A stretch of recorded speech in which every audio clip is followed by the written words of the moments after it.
This is an electronic wristband, you know, the kind that they use to monitor people who are under house arrest. But I have to wear this for the next 14 days because that's how the government's going to track my location. I've been given this bag, this test that I'm going to administer on myself. I'm going to take a sample of my own saliva.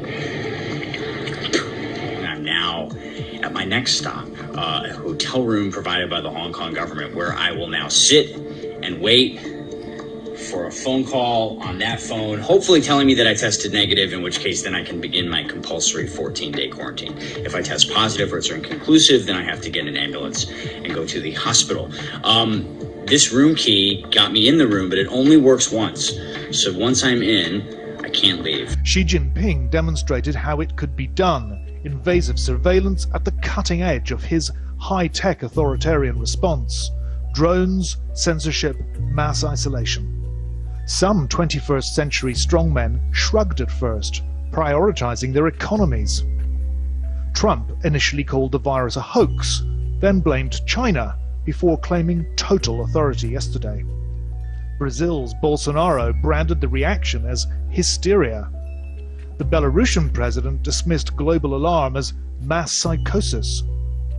Others made audacious power grabs. Hungary's parliament handed Prime Minister Viktor Orban power to rule by decree indefinitely. Cambodia's Prime Minister Hun Sen also granted sweeping emergency powers. Dissenters face 10 years in jail. Protests against Vladimir Putin's latest power grab stifled by corona. And the newly extended lockdown in India is proving handy for Narendra Modi, ending weeks of protest. Philippine President Rodrigo Duterte granted special emergency powers, surprised no one when he issued a shoot-to-kill order to security forces faced with unruly curfew violators. I will not hesitate.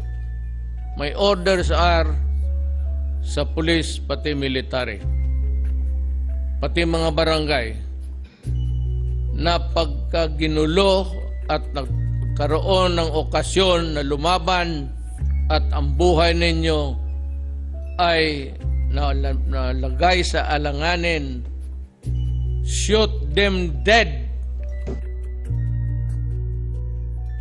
I know we're gonna have a shit ton of people die, but these people aren't dying from COVID. And I'm like, can you stop him? He's going to kill that patient. He's going to kill that patient if he defibrillates him with bradycardia and a heart rate of 40.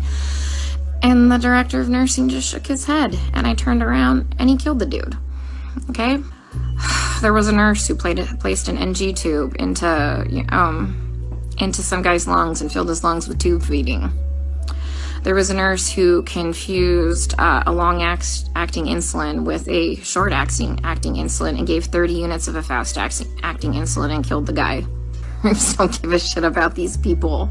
Like, literally, like, Black lives don't matter here. They're digging thousands upon thousands of graves in the city of Sao Paulo. More than 13,000 are planned. In full hazmat gear, the grave diggers and burial teams struggle over the freshly dug earth. Grieving family members follow behind. This is the funeral of Jose de Oliveira. He was 52 years old. He died after a few hours in hospital. The authorities say it was COVID. His son Felipe insists it wasn't. But these people aren't dying from COVID. And I'm like, can you stop him? He's going to kill that patient. Every family is allowed 5 minutes at the graveside. Every 5 minutes, there is another burial.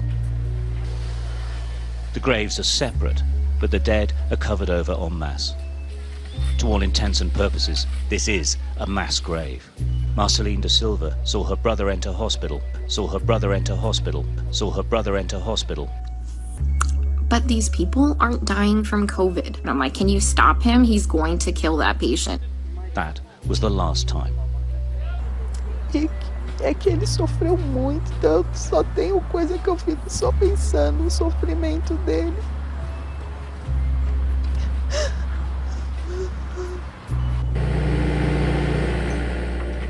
They've been digging graves here non-stop for the past 2 weeks.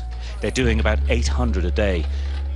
The workers thought they'd have been done by now, but they've been told to keep going. They're dying here in huge numbers, and it's nowhere near the peak.